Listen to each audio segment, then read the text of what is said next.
I know, right? We must be live. We are live. How's Hello. everybody this evening? Hi, everybody. Hi. Hello. Doing How's good? everybody doing? Don't you find it ironic that we're doing the mental health section? You said that last time, Bishop. I know, That's right? not It's funny. not funny. Starting to take that seriously. Well, I am serious about it. I think you will say that. There's an implication in that text. Yeah, it's not even shade. Oh, Lord. Welcome, everybody. Thank you. Thank you. Glad to be here with you all again. Bishop Evans. Reverend Smith. Reverend Prescott.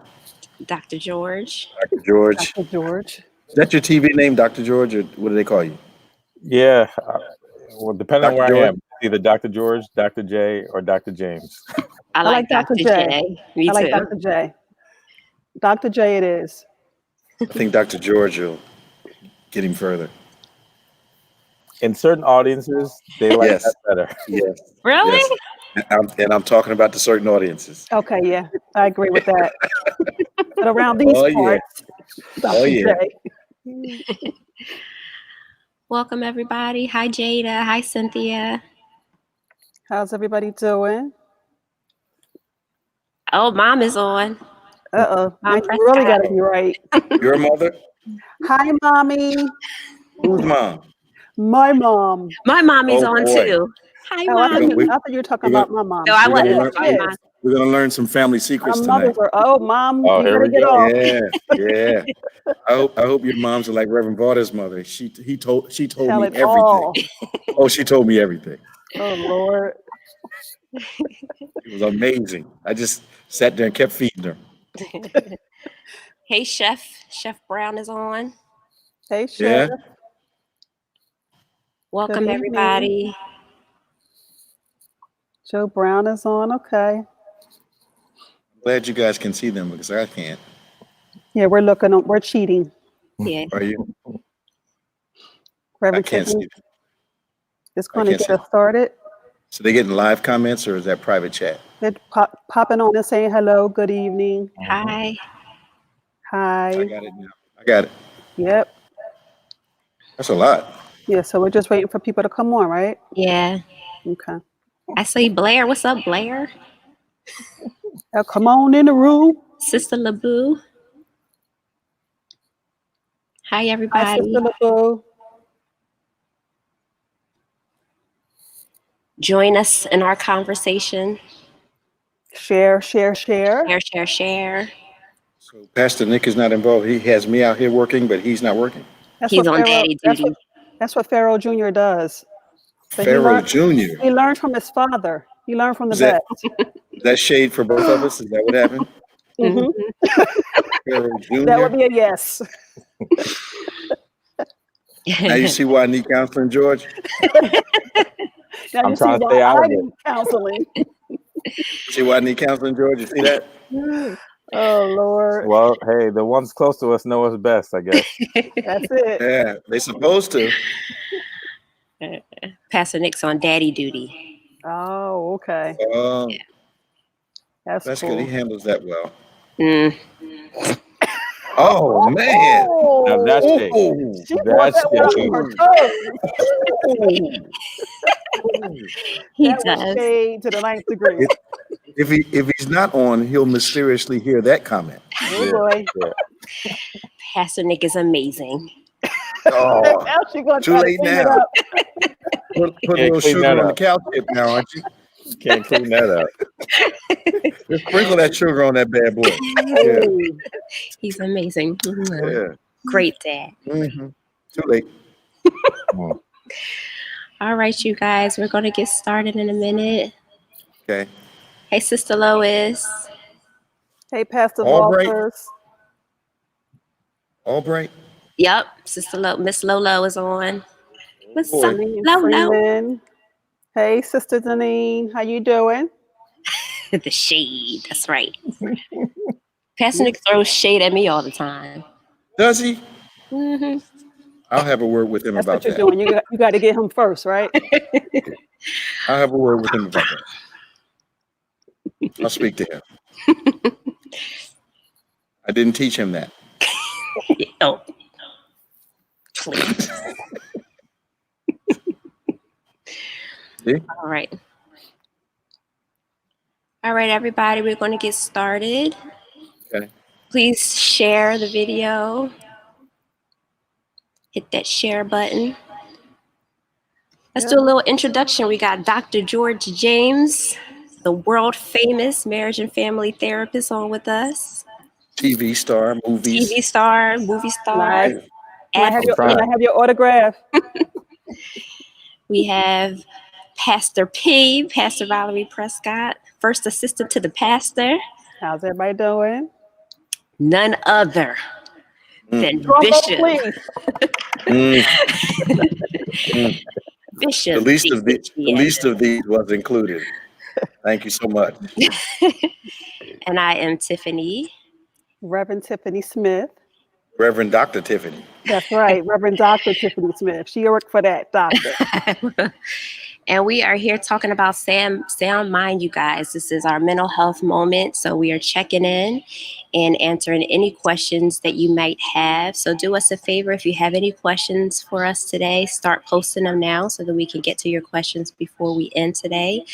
And we're just going to jump right in. Whatever question you want to ask, right? Keep it Relative to clean. the topic. Yes, mental health. Keep it PG. I'd like to ask a question of the panel. Okay. Bishop Evans. Is there still a stigma regarding mental health and faith in the body of Christ? I believe yes. Absolutely. Yep, absolutely. I think there's still a element of Jesus going to take care of it all. You go to church, just pray. And I think that's very, very strong in the Black community. We're not encouraged to talk to people. We're not encouraged to share our feelings. I think we are told early on what happens in this house stays in this house. Mm-hmm. So we grow up with all this stuff that we need to get out, and we never really learn how to do it in a safe environment. Mm-hmm. Yeah, I think that on a public way, that's what people will say.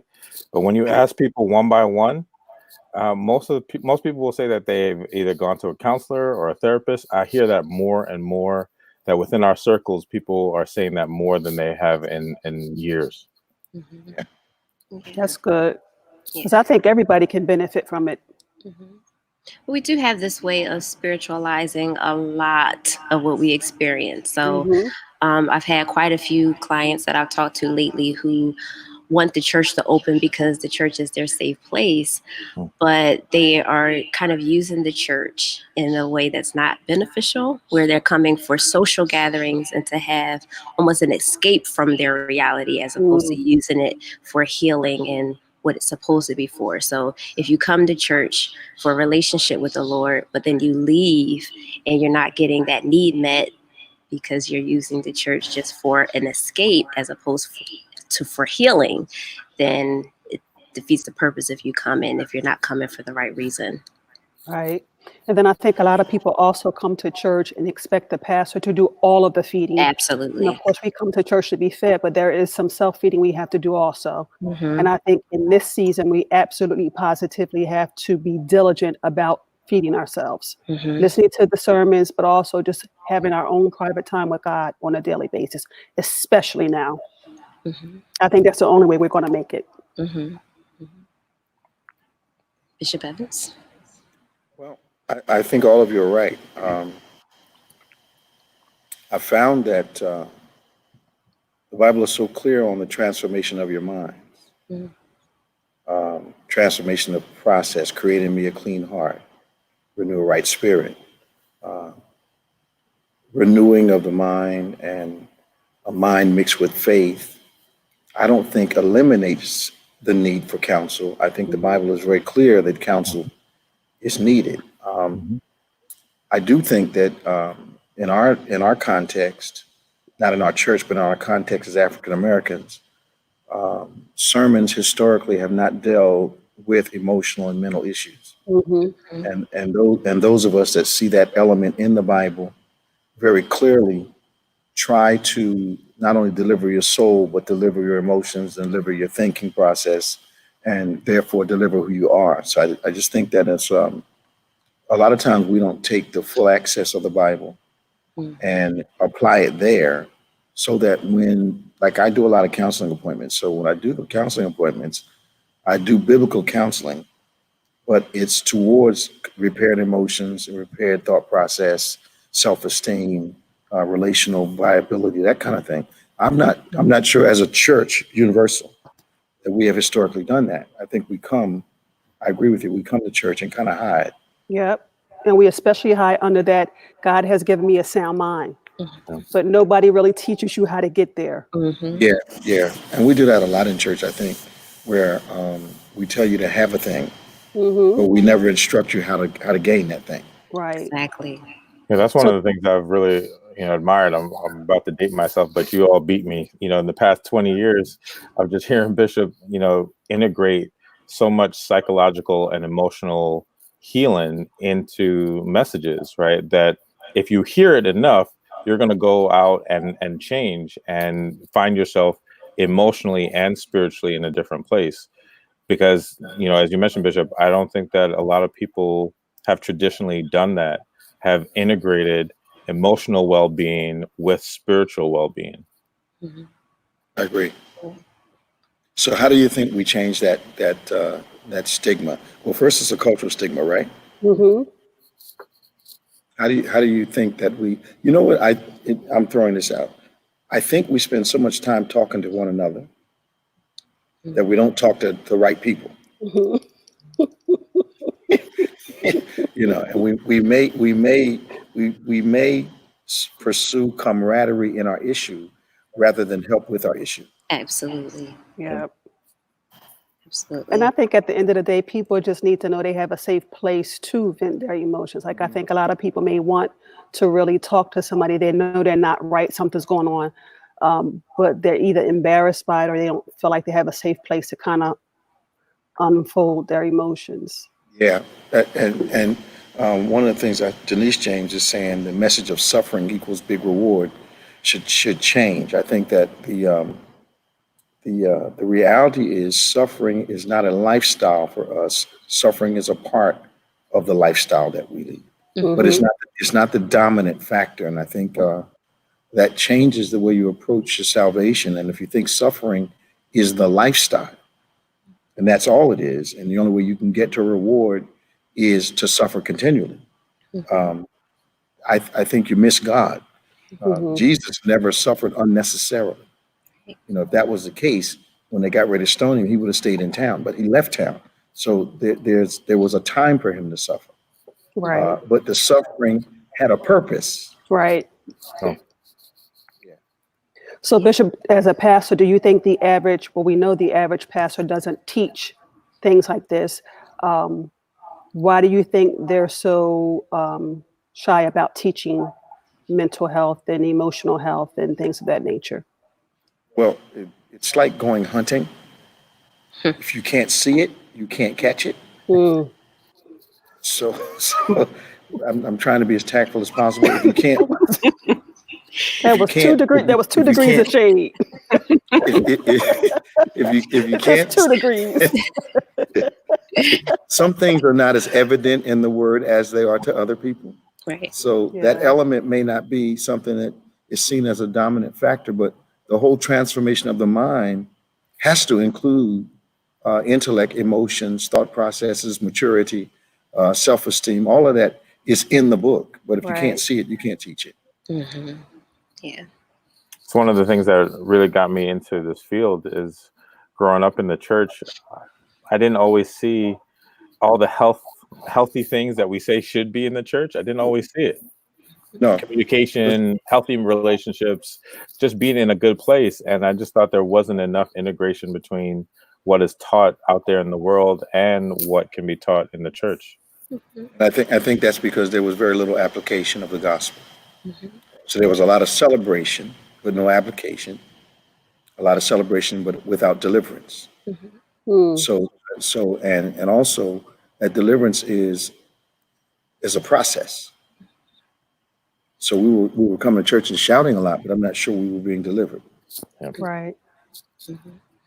And So- Bishop, I'm sorry. Oh, go ahead. Go ahead. No, I was going to say there's a lot of preachers who are wounded themselves, who use the pulpit to bleed on their congregants instead of going to get some healing of their own. And so you can't teach what you don't know. So right. if you have a lot of wounded preachers that use the pulpit as a platform to vent, as opposed to actually teach healing and how to apply it, like Bishop said, then you have a bunch of wounded individuals using faith as an excuse not to work and get some healing. That's big. Coming from the context that I'm in, it actually is safer not to address those things. Mm-hmm. So you have to find a safer for a preacher not to address them. You have to find a creative way, biblically, to let people understand if your head's not delivered, the rest of you won't be either. Right. Do you think most preachers are afraid to confront some of those issues in themselves first? I think it's a matter of first seeing, but then a matter of being creative and led enough to put it to have a difficult discussion with a couple thousand people at the same time, and being afraid to do that.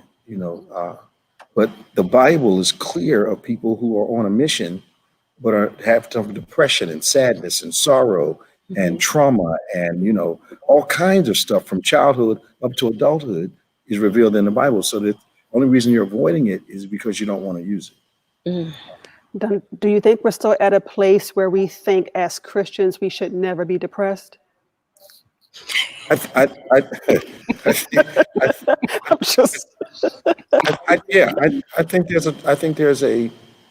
the Bible draws a distinction between a weight and a burden. Correct. Something has reached the burden level, then it has to be addressed. Yeah. And some things can become burdensome to us. Sorrow can develop into depression.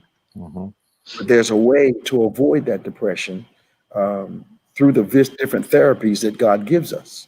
And one of those is in a multitude of counsel, there is safety. Not counsel with just sitting around talking to your friends, but people that are designated and gifted to speak to your problems and hold your confidence at the same time.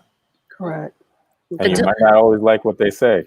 I was thinking about, when you talked about like a weight, I remember having to care for my parents and how it was tough. It was sad. It was overwhelming.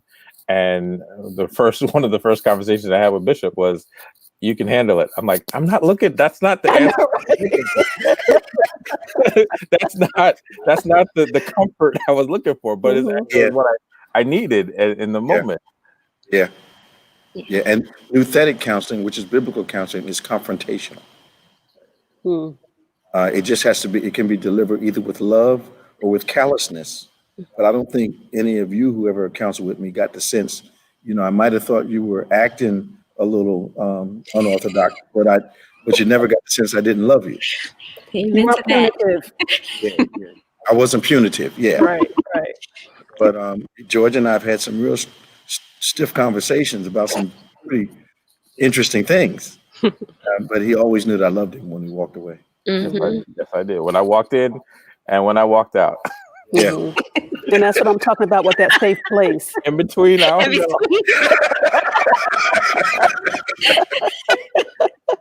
Yeah. We have a couple questions. Yeah, we have a question. What are some keys for church or family leaders after prayer and direction and proper counseling, as when they should refer those with mental illness to a higher or more thorough counseling venue?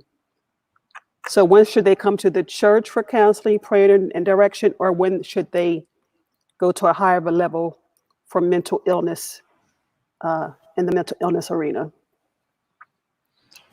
Well, I think they should use both, depending on the expertise of both, so if the pastor is not equipped to deal with certain issues, always refer. It's something that we even learned in our counseling profession, that there's always, if there's something that you can't handle, then always refer to someone who knows more in that particular area than you do.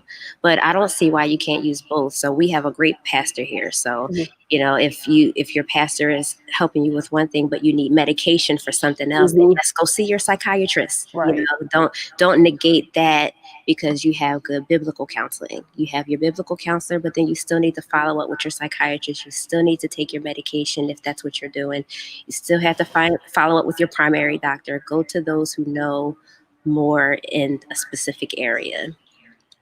Yeah, oftentimes with the clients that I work with, they know that I might have a spiritual background, and I say like, this is not biblical counseling where we're going to go through the Bible and do it that way. If that's what you're looking for, you go to your spiritual leader, right? And that could be your pastor, that could be your rabbi, that could be your imam, like whatever you need to do to get that spiritual side, you go and do that.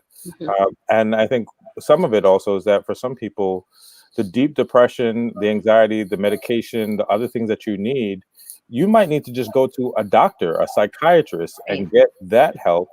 And then also talk to your pastor or bishop about how do you make sense of this spiritually? Mhm. Because Right. that's not necessarily what you're going to get when you go to an outside therapist. Right. Right. Because there's a stigma with that too. If I'm a Christian, I shouldn't be taking medicine for Mhm. mental illness. Mhm. So I think we That- have to overcome a lot of stigmas and I don't know where we learned that, but if you need help, you need It's help. not biblical. I mean, Jesus, the one that could do everything, Mm-hmm. had a physician in his crew. That's the first thing. He had a doctor with him. Luke was a doctor, and he carried Luke wherever he went, which meant that not everything could be addressed spiritually. That's correct. Mhm. So then the Bible divides illnesses into two things: organic and spiritual. Okay. So a spiritual counselor has to know when they're dealing with something that's spiritually related or something that's organic or a combination of both. Mhm. Mm-hmm. And then you have to ask, you can't be afraid to ask the question, have you seen a doctor about this before? What kind of help have you had before? And then if you sense that there's a need for some additional assistance, let me recommend so and so to you. You'll have another kind of conversation because you're right. Sometimes we don't know whether it's organic or spiritual. Right. And then we know the combination. What's amazing about the Bible is that it's directive, Mhm. that you can actually address an organic problem and heal it, address a spiritual problem and heal it, but you still may need another voice. Right. And you can't have so much ego that you won't suggest, I think you need to talk. I've sent people to Tiffany, I've sent people to George, I've sent people to other people. You just got to know, okay, you need this kind of help with this. Mm-hmm. And Yeah. it's not a lack of faith, but sometimes Christians need their spiritual leader to give them the okay that it's okay to go and get some help. And this is where you ought to go. Right. If you're going to go to a counselor, they need to know the Lord too. Mhm. Mm-hmm. Yeah. Yeah. I agree with that. I don't think that anyone should go see a counselor who doesn't share their belief system, Mhm. because if you go to someone who, God forbid, will talk you out of your spiritual walk and tell you that faith in church is a waste of time, then you're in trouble, because I've heard that too. I've been in practices where Yeah. the directors and supervisors will tell people, don't encourage them to use their faith. Wow. That's a waste of time. Tell them to take their medication. And so definitely you want to be selective and talk to your pastor and your spiritual leaders about which direction to go in. I've even had Mm. folks where they start to say, like, I have family members, or I was speaking in tongues, and like they look to like, do you understand what I'm saying? And not like thinking that they're hearing voices, right? Because there's a difference. Like, do you get it or do you not get it? And some people might think like, you speaking in tongues, you hear voices. It's true. That's It's very true. true. Wow. What's the Bible say? They'll think you, if the unlearned comes in, they'll think you're a lunatic, Right. Right. not understand the spiritual side. There's this Terry Jeter.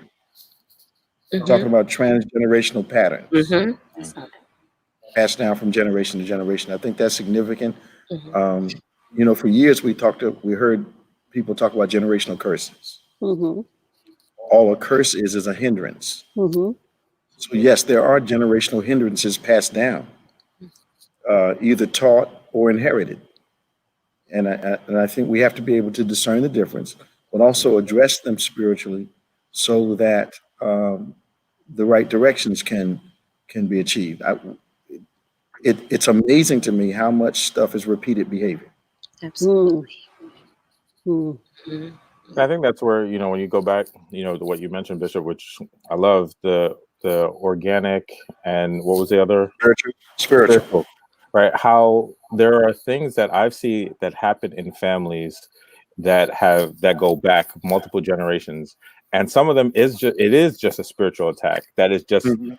it is for that particular family, for that particular generation of people.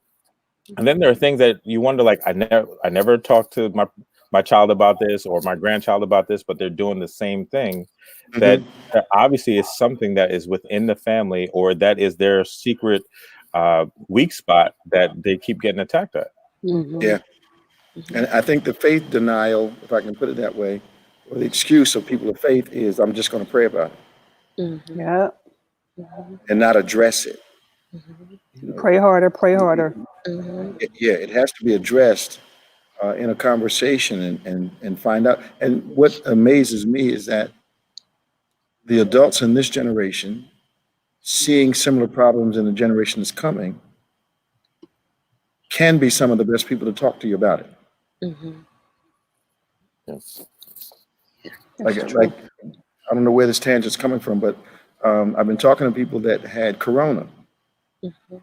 And one of the common themes in corona is that there not only is a physical attack, but it's an attack spiritually. Mm-hmm. That people stop wanting to pray, don't know how to pray, Mm-hmm. stop wanting to read their Bibles, stop, gathering a whole lot of other things around them that are not spiritual to help them. But there's this attack on their spiritual habits, Mm-hmm. and it's almost consistent with everyone I've talked to. Mm-hmm. But do you think that at the root of that is, I'm a Christian, so how could this happen to me? With some of them, there's that anger, and one of the things I said today was, so you think you're saved, so you shouldn't catch a cold again? And they started laughing and said, I see what you're saying, Pastor. But being saved does not stop you from catching the flu. Mm-hmm. I remember my old pastor said, don't claim it. I said, a little late for that, Bishop Reed. I said, they claimed me already. I had it, but I think we have to be able to recognize patterns Mm-hmm. to help people break them Right. and not be afraid to address them. I know, George, you probably run into people that come to you for advice but don't want to hear it. Oh, yeah. I mean, as you know, there's some people who will come in week after week, month after month, year after year, and it's the same thing. And even though we might have talked about it from multiple degrees, the issue is that they don't want to hear it and they don't want to make the change. Now, I'm not saying that change is easy or that it's that simple, but it comes back to that you have to be willing to make that change. And it means that you're going to have to maybe do some stuff that is uncomfortable. Right. Yeah, I was going to say that I think people find comfort in being. I saw someone say that we have this fear of damage, right? Some people just get comfortable being damaged. They just want someone to listen to them and make them feel better about staying in pain.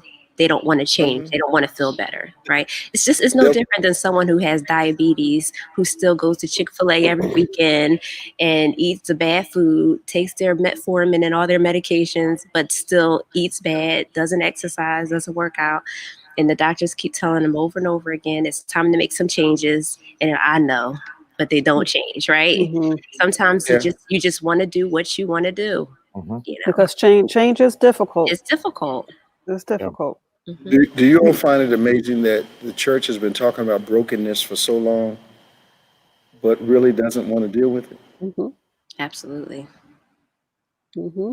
That amazes me that in most places they'll really talk about how broken you are, but wholeness is not talked about with nearly as much enthusiasm. Yeah. Mhm. It's true.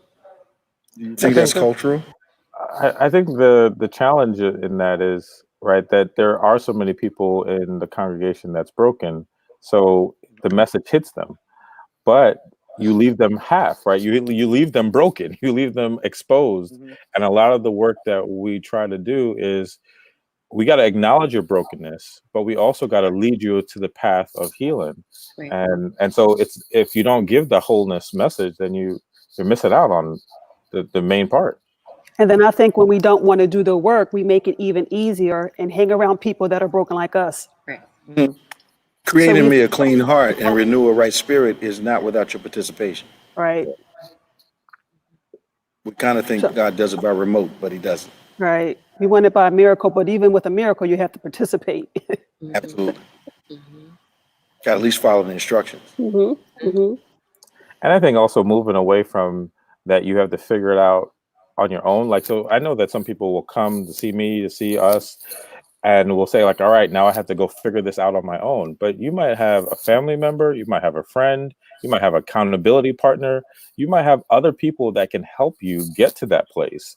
It doesn't mean like you just have to figure it out on your own. Yeah, Right, yeah. right. And something I've been talking about for the last couple of weeks. We were not created to see ourselves. Mhm. We were created to see around us. In order to see yourself, you need some form of assistance, Yeah. whether it's the Word of God, a relationship with God, a counselor, a mirror. You can't see yourself. You have to have assistance. And I think if we would understand that's not a form of weakness, Mhm. but it can become a real move of strength if I know I need help. If I'm my own blind spot, I need somebody to help me see me. hmm Mhm. hmm Yeah. Yeah. That's true. Yeah. I think it's I hard think to. So, I think broken has become um, almost give you bragging rights. Let's see who's the most broken.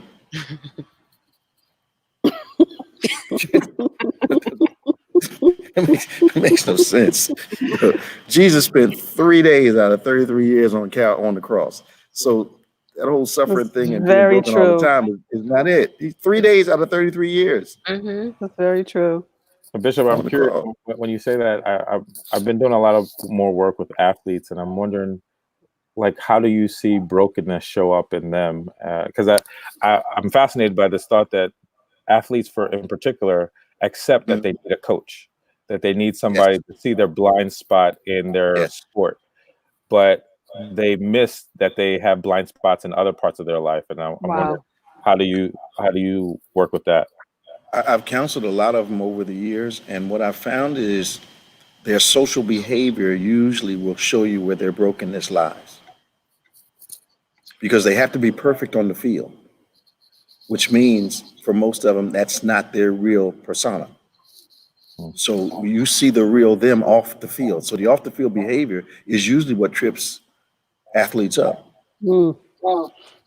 So that's when their issues come out, their authority issues and issues with females or males, or money issues, trying to soothe their own wounds. That you find it by looking at their behaviors Mhm. because Yeah, the field won't reveal it to you. Mhm. Mm. And I'm yeah, an athlete, so I can answer this. So just joking.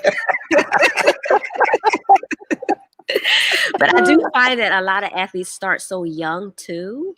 And maybe that's part of the problem. We were just talking about generational things that are passed down, is a lot of them are too immature for what they are possessing, and they Mm. can't handle the weight of the responsibility that's on them. And so that, yeah, you do see a lot of their immature behavior coming out, right? The lack of a father, or the way that they handle discipline, and their aggression and anger issues, or issues with family. the court or the field is not going to change that. So you still have to work on, like Bishop talks to us about when you're walking in ministry, your character is still important. God still cares about you as a person. Right. So you are more than just your title or your position or what you do on the field. You still have to live after that. You still have to function in society. You still have to live with your family. So if you can't work on those things and have a level of discipline and maturity, you'll be wasteful.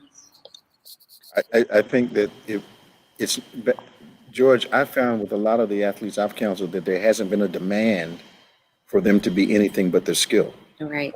Mm. So they develop this skill, and if they're off the field, you run into a 12-year-old because there's been no demand to mature anything but their skill set. So nobody points out their blind spots.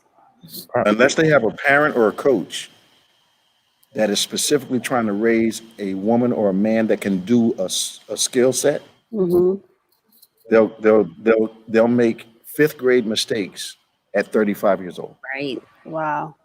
But there's no demand for maturity. Right. What's interesting is, like, I've been listening to you say that, and I completely agree. And then I think about how many of us also do that, right? Like we're not making millions of dollars where we can like pay it off, but there's so many of us that are making fifth grade mistakes. Absolutely. Because we're struggling with the stress and anxiety of it all, or overwhelmed, or feel like we need, that we can't get help, or we're spoiled in some way, or we haven't had the focus to really deal with something. And I think a lot of people are in that situation.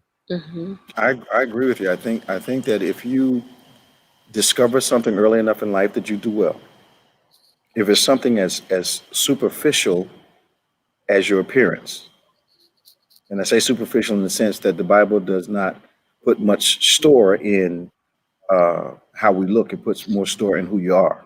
Right. If you perfect how you look, or you perfect your gift of gab, or perfect all these superficial things, you'll find yourself unequipped when it comes time for responsibility.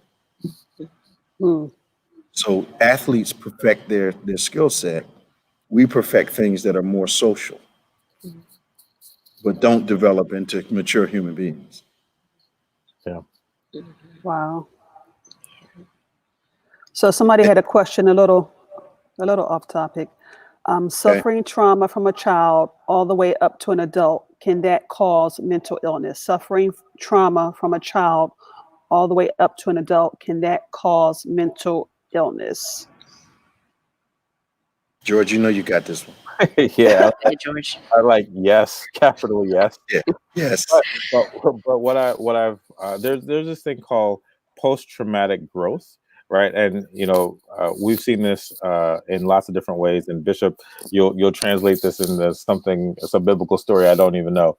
But like post-traumatic growth is the ability to go through adversity, but somehow you find the good and the positive out of it.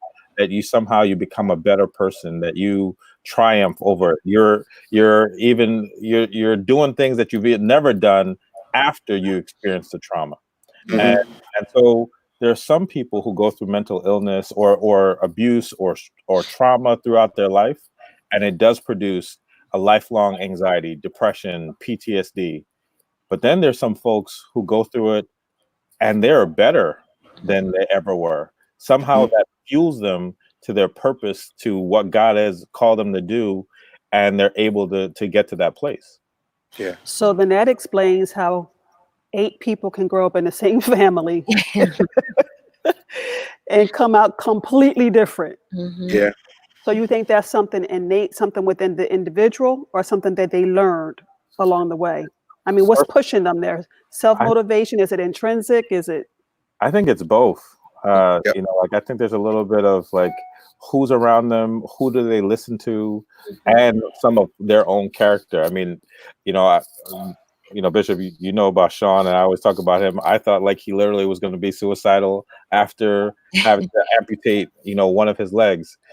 He gets off, and then now he's skiing. He's doing things. He's like rowing on the school. Wheelchair basketball, like a way that somebody's able to do that I think is a combination between, personality factors and those around them. Mm-hmm.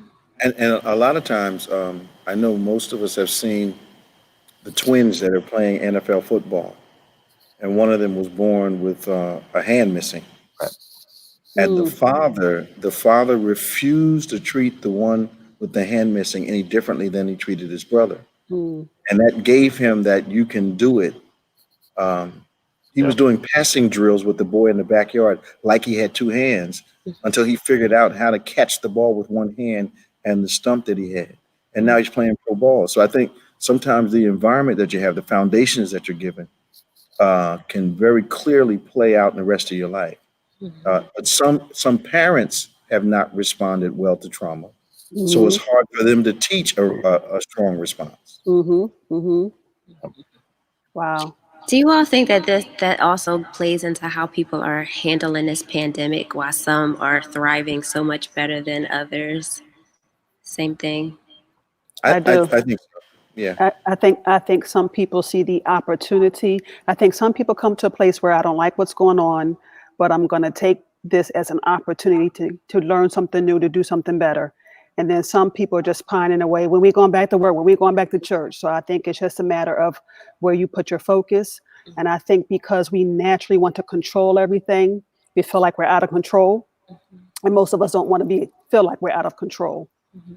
So I think we have to find the opportunity that's present during the pandemic, because we don't know the duration. Mm-hmm. Yeah, I agree. I think that there's a way that some people thrive in crisis, right? Hmm. Some of that might have been what they experienced in their own life, or what they believe about themselves, or what they believe God has put in them. And some people find a way how to just take it up a next level during tough times, during uncertainty. They figure out what they can control. And then other people, the world becomes so overwhelming that is how they live and think and operate. And now they are in crisis Right. as a Right. result of the pandemic. And I think that Right. makes a difference between the two. I remember when we were on a mission trip in South America, we spent about an hour and a half in some homes, inside the homes. And when the ministry group came out, we would have these conversations on the street after we'd come out of the houses. And I remarked how the Christians living in these conditions that we thought were repugnant, had so much joy, how happy the children were, and how much joy the adults had. And one of the people on the trip said, they don't have a choice. Wow. And I said, so what you're saying, because it was shade.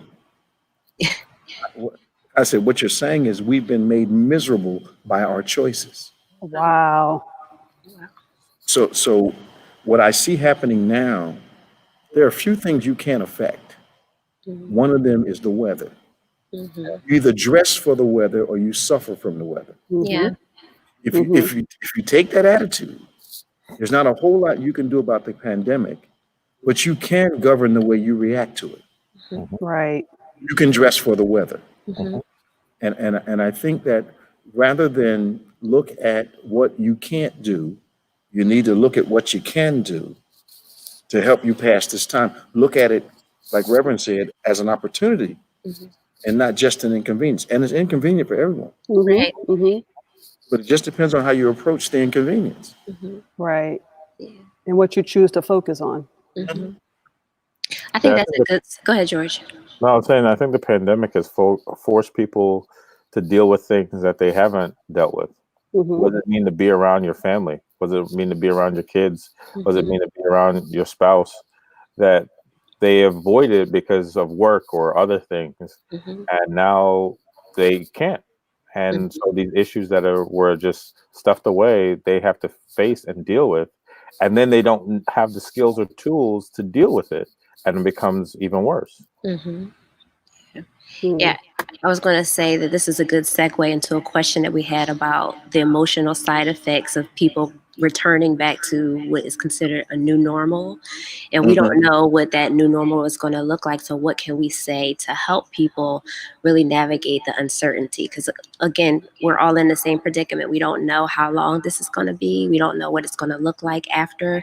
So, how do we encourage people to have some of those tools in place so that when we return to a new normal, we know what to do? How do we equip them?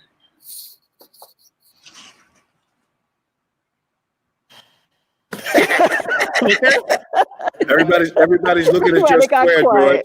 quiet. Everyone's looking at your square, Dr. George. All right. Well, All eyes you know, on one of the George. things I was thinking about is, you know, Bishop, you've said this for years, especially when people were dealing with unemployment or job change, that all of a sudden they get this new freedom and they don't know what to do with themselves. But the best thing they can do is to maintain a schedule, right? That there's something about having a schedule or a rhythm. And what I've been encouraging people to do is create the new rhythm, right, in your life, right? Whatever that is, with you and your spouse, with you and your children, because having some type of schedule and rhythm allows you to control what you can Absolutely. and to get some things done. Versus, I mean, everybody's been saying it, it's like time feels like lightning speed, right? And you'll go a week and you'll have nothing done if you don't have a schedule. Now, you don't have to conquer the world, but you need to get some things done. And I think having a rhythm and the schedule will help you to get there. It's ironic. Yesterday, I had a conversation with one of the sons and daughters from the ministry, and one of my sons, he kind of just stopped adhering to a schedule and found himself being less productive. I think you can't. Now that you don't have to go to work, you can't stay in bed till 11 o'clock in the morning. You've got to get yourself up, get a rhythm established, so that your productivity level doesn't go down. So your mental sharpness stays the same. So, because, you know, every successful person we've ever admired mastered doing the same thing every day. And Without that structure, I don't think you can be successful. Yeah. And I think as believers, we have to have an attitude of acceptance and trust. Right. We have to accept that we don't know what it's going to be like, how it's going to be, but we have to trust that we know that ultimately God is he brought us through things before he's going to bring us to this again. So I think we really have to really not just say it, but really mean it. Accept it and trust. Live like he's coming tomorrow. Work like he's going to be delaying his coming a long time. Absolutely. Yeah. I heard someone say on the live here to use mindfulness, and I love mindfulness. It's one of those things to help you just live in the here and now. So I gave my clients this exercising group one time to had them all stand up, and we timed 1 minute. I just told them to close their eyes and then sit down when you think 1 minute is over.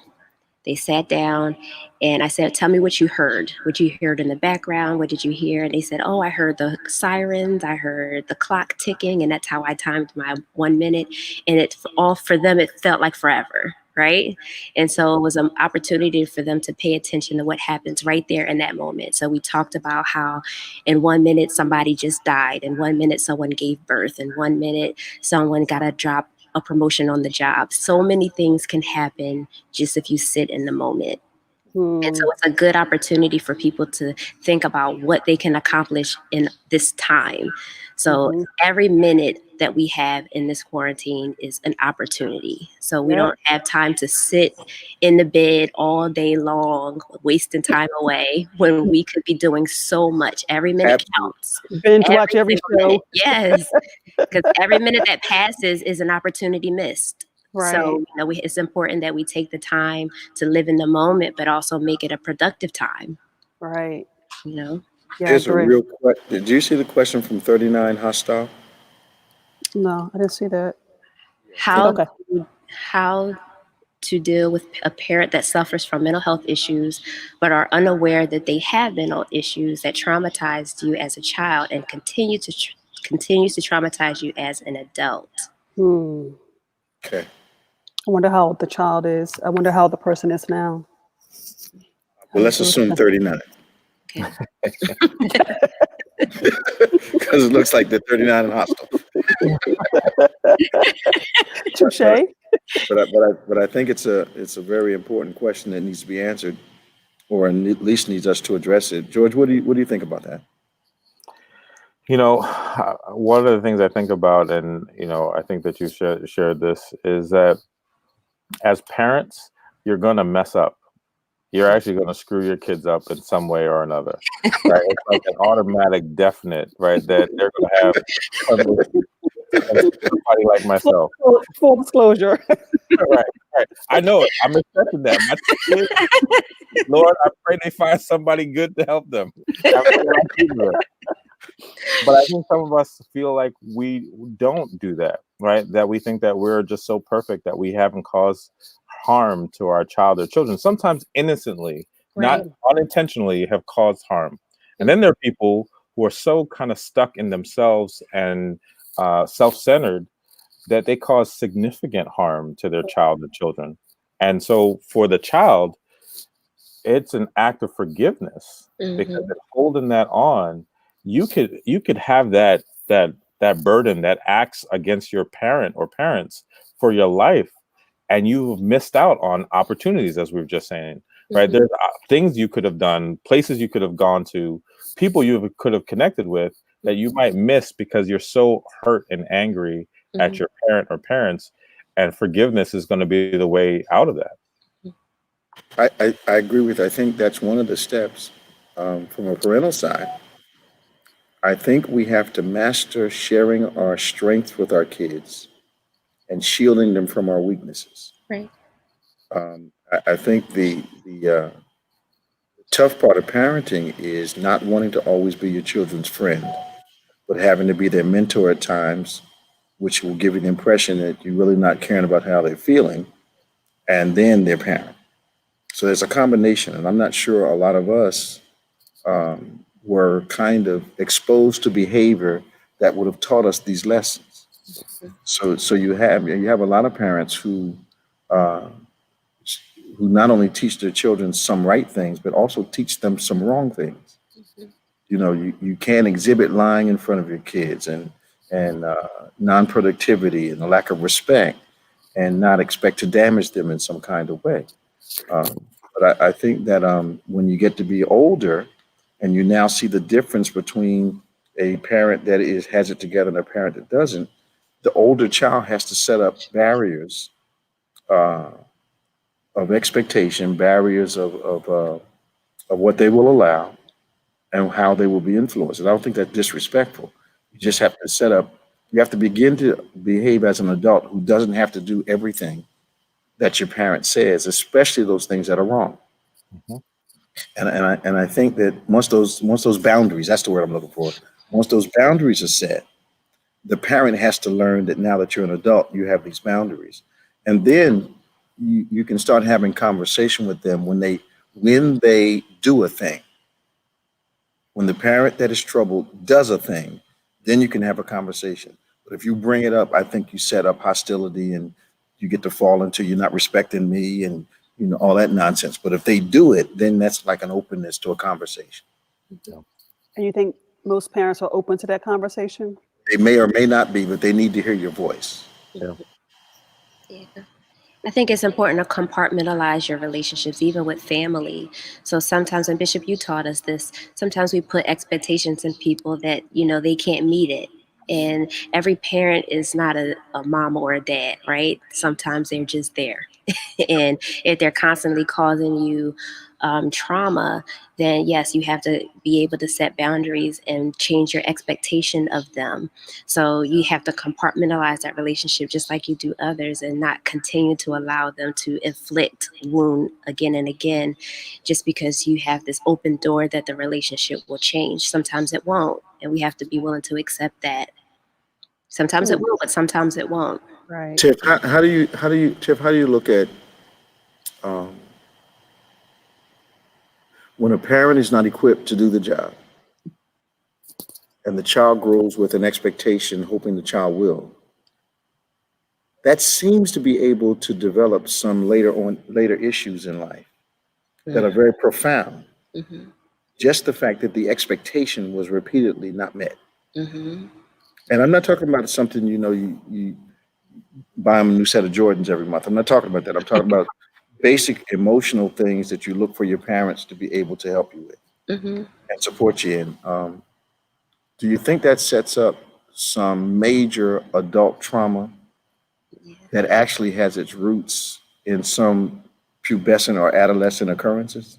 Absolutely, Bishop. You taught this sermon one time, and you taught us to go where you're appreciated, right?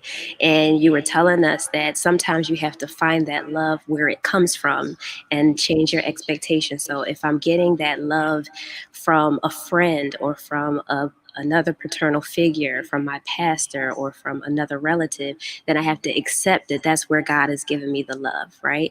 That it may not necessarily come from the one who birthed me or from my biological parents, but if God has given it to me from my spouse, or I get that love and fulfillment from my children, then I have to accept that that's how God has given me the love, Yeah. and not expect that it's always going to come from that person, because that will save you from trying to repeatedly go for someone who just can't do it. Some parents Don't just have are it. not equipped. They just don't have it to give it to Yep. you.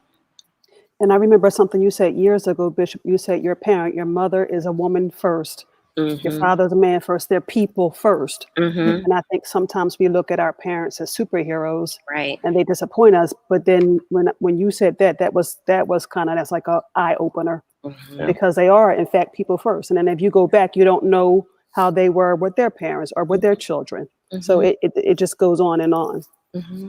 What I've noticed also in my own life and people I work with is that sometimes you have to parent your parent, and that can Yes. start at a really young age. That Yes. you could actually have more wisdom and more knowledge of what to do than your own parent, Mm-hmm. because they just don't know, or they're not good at it, or they have failed in this area. And that's hard, but that means you might have to take the initiative to start the conversation that you feel that they should start, or that Mhm. rightfully they should start, but they Yeah. can't, and Yeah. you have to do it. Mm-hmm. Wow. There's an incapability, especially some generations just did not have those conversations with their Right. children. Hmm. And it's almost like there's a barrier to conversation and growth that was embedded in a generation of people that came along. Mm-hmm. I think Garth McBride Sr., are you related to him? He does have a question. I'll And read it. and and knowing him, it's long. It is long, but I'll read it. Okay. Let me take some water first. I'm kidding. Do you think that sometimes we can't see ourselves drowning inside a glass or cup mentally because we are in the cup?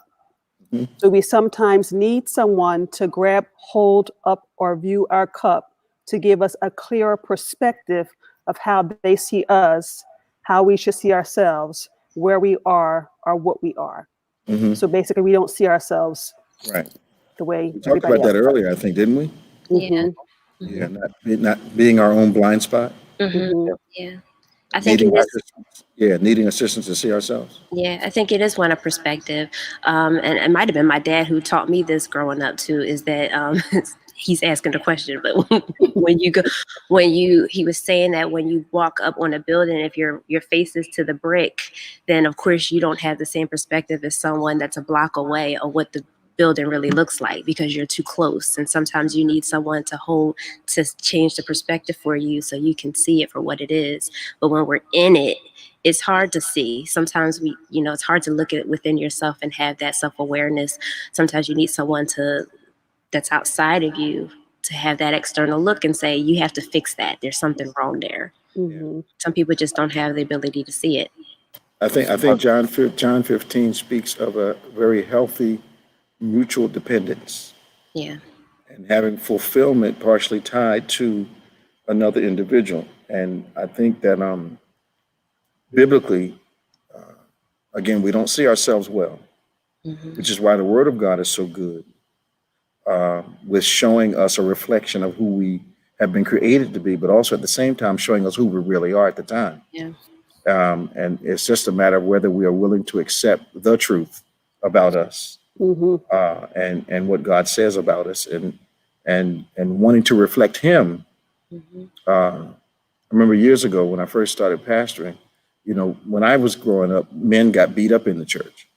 Every problem in the world was a man's problem. He caused it. He was the reason for it. Just he was the only one who had responsibility for difficulties. But then I realized that, many men stayed away from the body of Christ because they were being blamed for everything.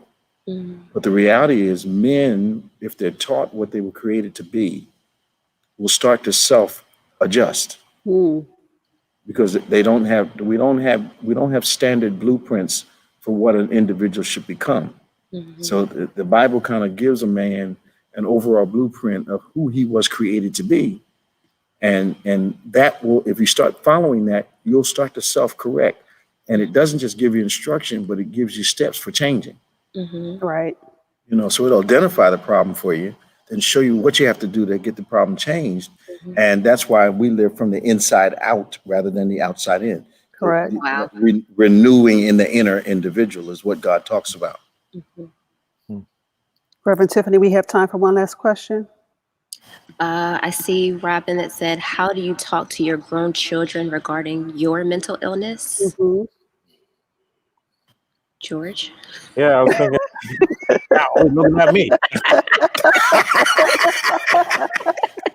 There's several reasons for that question. I think about and this is just my belief of how honest and open and transparent I can be with those I love.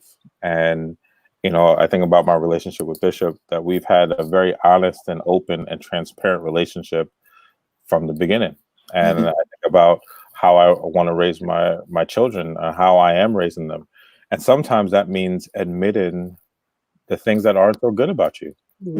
It means being able to say, I'm sorry that I can do wrong. It means that I might have to go see a therapist because I have mental health struggles or challenges.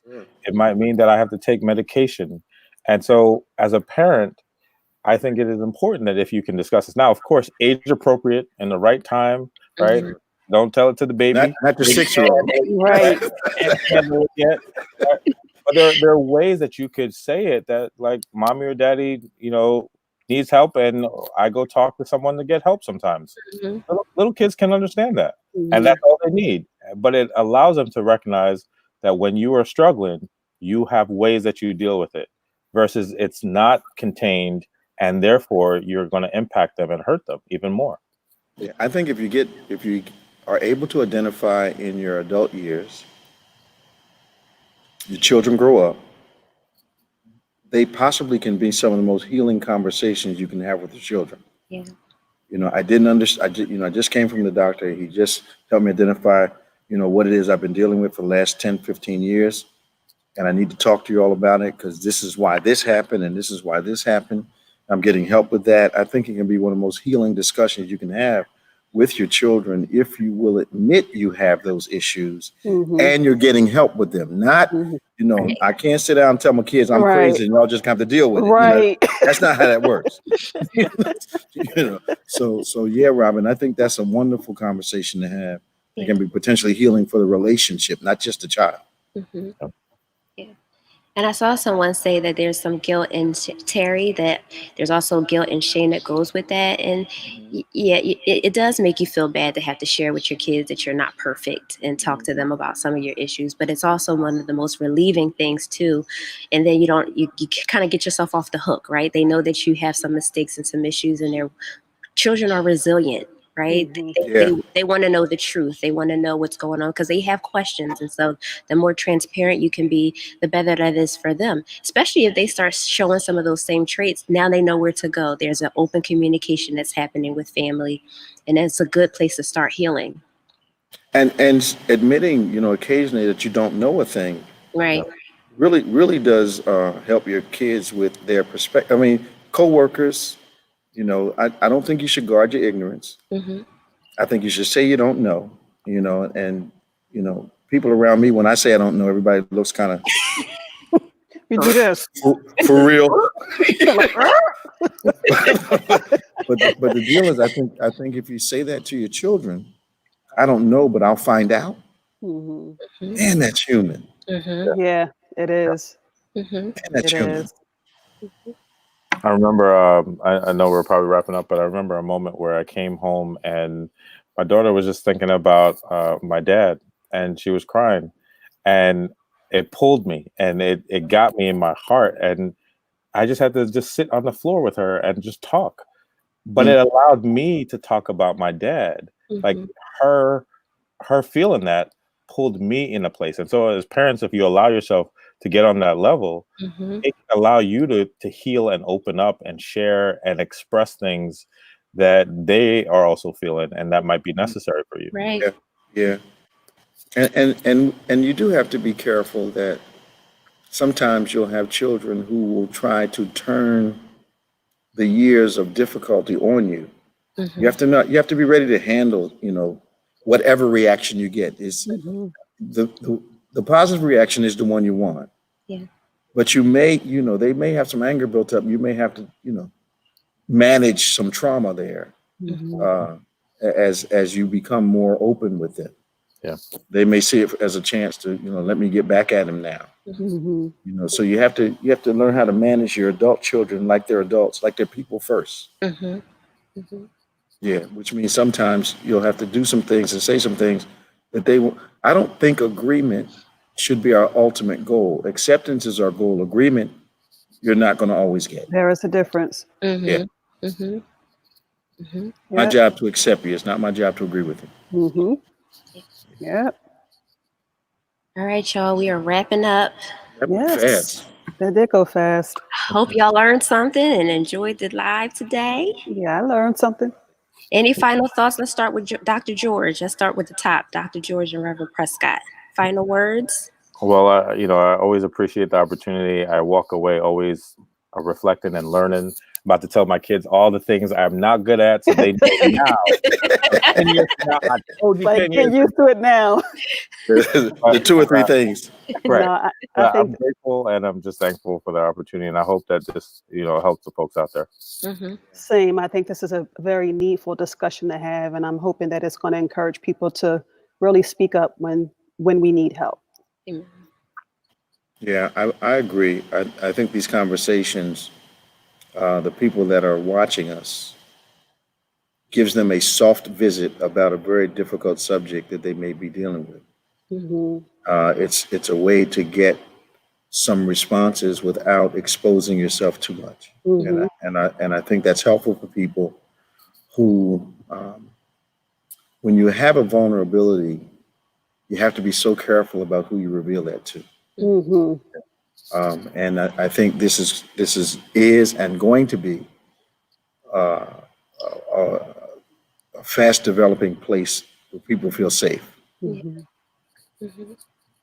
I agree. I just thank everybody for coming on. I thank God that we have such a wonderful bishop who Oh knows. Yes. boy, And I think it's important that we merge faith with humanity, right? That we absolutely. are Mhm. able to talk about some things that people are really struggling with, so that they come out of this thing stronger, and they know Yes. that we are with them, that we hear them and we see them, and that we do care. Hey, Yes. George and Tiff, do you guys have websites that you want people to go to? And I'll share it in the comments. Yeah, I'll share it in the comments. Okay. You sure everybody's going to read it? Click on It's easy to find me, georgetalks.com. Also, all of my social is George Talks. GeorgeTalks.com. Okay. You, Tiff? And you can just email us at pathway@generationsinc.com. Pathway@generationsinc.com. Cool. All right. Okay. Thanks, right. everybody. Thank Thank you. you. Thank you. Good night, Have a everyone. good night.